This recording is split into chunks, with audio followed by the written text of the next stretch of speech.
کھڑے ہونے کی طاقت نہیں ہے تو بیٹھ کر نماز ادا کرنی چاہیے، خواہ زمین پر بیٹھو یا کرسی پر۔ اگر رکوع و سجود کرنے کی طاقت نہ ہو تو سر کے اشارے سے رکوع و سجود کرنا چاہیے، سجدہ کرنے کے لیے اشارہ کرنا چاہیے اور رکوع کرنے کے لیے جھک جانا چاہیے۔ اگر ان دونوں کی ادائیگی پر قدرت نہ ہو تو نماز کے ارکان کو آنکھوں کے اشاروں سے ادا کرنا چاہیے۔ رکوع کے لیے آنکھوں کو تھوڑا سا بند کر دینا چاہیے، جبکہ سجدے کے لیے دونوں آنکھوں کو زیادہ بند کر دینا چاہیے۔ اور یہ بات بھی جان لیں کہ بے ہوش نمازوں پر ان نمازوں کی قضا واجب ہے جو نماز بے ہوشی کی حالت میں فوت ہو گئی ہیں۔ بے ہوش مریض کا حکم سونے والے کے حکم کے مترادف ہے، اگر بے ہوشی کی مدت طویل ہو اور اگر قضا نمازوں کا پورا کرنا اس پر شاق گزرے تو اس صورت میں قضا نمازیں ساقط ہو جائیں گی۔ اور بعض لوگوں نے قضائے عمری کا مسئلہ جو بنایا ہوا ہے، واضح رہے قضائے عمری کی کوئی حیثیت نہیں، اور اگر مریض پہلو کے بل نماز پڑھتا ہے تو اپنا چہرہ قبلہ رخ کرے، اور اگر سیدھا لیٹ کر نماز پڑھتا ہے تو اپنے پیر قبلے کی طرف رکھے۔ حالت نماز کی وہ غلطیاں جن سے ہر مسلمان کو بچنا چاہیے۔ میرے دینی بھائیوں اور بہنوں، یہاں چند ایسی غلطیاں ذکر کی جا رہی ہیں جو نمازیوں سے سرزد ہوتی ہیں اور ان سے نماز متاثر ہوتی ہے۔ نمبر 1، بغیر سترے کے نماز کا ادا کرنا۔ نبی کریم صلی اللہ علیہ وسلم کا ارشاد ہے، جب تم میں سے کوئی شخص نماز پڑھے تو سترہ رکھ لے، نماز کے لیے سترہ واجب ہے۔ نمبر 2، نماز میں تکبیر، ذکر و اذکار اور قرات زبان کو حرکت دے کر نہ پڑھنا۔ اگر کوئی شخص صرف دل سے ادا کرتا ہے تو ایسے شخص کو قاری نہیں کہیں گے۔ نمبر 4، 4 مقامات پر اللہ اکبر کہتے وقت رفع یدین نہ کرنا۔ نمبر 4، سجدے کے مقام کو دیکھنے کے بجائے آسمان کی طرف دیکھنا۔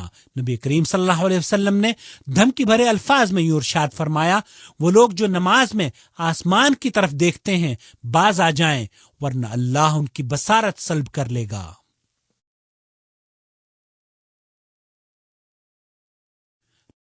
نمبر 5، دونوں ہاتھوں کو چھوڑ کر نماز پڑھنا۔ نمبر 6، نماز میں اپنی دونوں آنکھوں کو بند رکھنا۔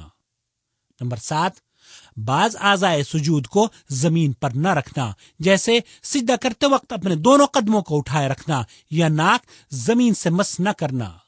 نمبر 8، امام کے پیچھے بچوں اور ان افراد کا کھڑا ہونا جن میں عقل کی پختگی نہ آئی ہو اور وہ مریض جو حرکت نہ کر سکتے ہوں، کیونکہ اگر امام نماز کے دوران کسی عذر شرعی کی بنا پر اپنی جگہ کسی کو آگے بڑھانے کا ارادہ کرے تو ایسا نہ کر پائے اور الجھن کا سما پیدا ہو۔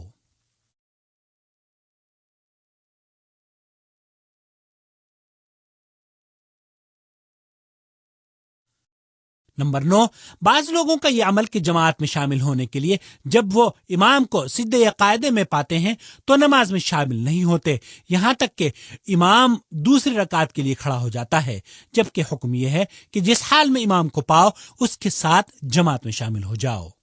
نمبر 10، صحیح طور پر تکبیر کا زبان سے نہ کہنا۔ واضح رہے ایسی جگہوں پر نماز کا پڑھنا بھی غلط ہے جہاں قبر ہوں۔ عورتوں کی نماز کی کیفیت۔ میرے اسلامی بھائیوں اور بہنوں، یہ جان لیجئے کہ نماز کے اوصاف اور اس کے متعلقات میں مرد اور عورتیں باہم شریک ہیں، ان کے درمیان کوئی فرق نہیں سوائے چند مقامات کے جو مندرجہ ذیل ہیں۔ نمبر 1، اگر عورتوں کی امامت کرتی ہے تو صف سے نکل کر آگے نہیں بڑھے گی بلکہ پہلی صف کے وسط میں کھڑی ہو کر امامت کرے گی۔ نمبر 2، جب امام غلطی کرے، امام سے سہو ہو جائے تو امام کو بتانے کے لیے ایک ہاتھ کو دوسرے ہاتھ پر ماریں گی جبکہ مرد سبحان اللہ کہیں گے۔ نمبر 3، جب عورتیں مردوں کی موجودگی میں نماز ادا کریں تو اپنے دونوں بازوؤں، دونوں رانوں وغیرہ کو پھیلانے میں مبالغہ نہ کریں کیونکہ اس سے بے پردگی کا اندیشہ ہے۔ ہاں، اگر عورت تنہا نماز پڑھتی ہے یا 2 عورتوں کے ساتھ باجماعت نماز ادا کرتی ہے تو نماز کے ان تمام اوصاف کا التزام ضروری ہے جو نبی کریم صلی اللہ علیہ وسلم سے وارد ہیں۔ نمبر 4، عورت کو حالت نماز میں بدن کی ستر پوشی واجب ہے، چہرہ اور دونوں ہتھیلیوں کے علاوہ۔ اے اللہ کے بندوں، آپ نے یہاں نبی کریم صلی اللہ علیہ وسلم کی نماز کا پیارا نمونہ دیکھ لیا ہے۔ ہماری آپ سے نہایت ہی خلوص سے یہ درخواست ہے کہ آپ اپنی نمازیں اپنے پیارے رسول صلی اللہ علیہ وسلم کے نمونے کی روشنی میں پڑھیں، تاکہ ان نورانی نمازوں کو آپ اللہ کے یہاں قبول پائیں۔ اور اگر نمونے کے مطابق آپ کو نماز پڑھتے ہوئے دیکھ کر کوئی نکتہ چینی کرے یا احادیث رسول کے مقابل بزرگوں اور ائمہ کے اقوال پیش کرے تو آپ اس کی نادانی سے اجتناب کرتے ہوئے عمل بالحدیث پر کاربند رہیں، کیونکہ جس طرح نبی کریم صلی اللہ علیہ وسلم کی ذات روئے زمین کے تمام بزرگوں اور اماموں سے اعلیٰ و ارفع ہے، اسی طرح آپ کی تعلیم اور طریقہ بھی روئے زمین پر تمام طریقوں سے اعلیٰ و ارفع ہے۔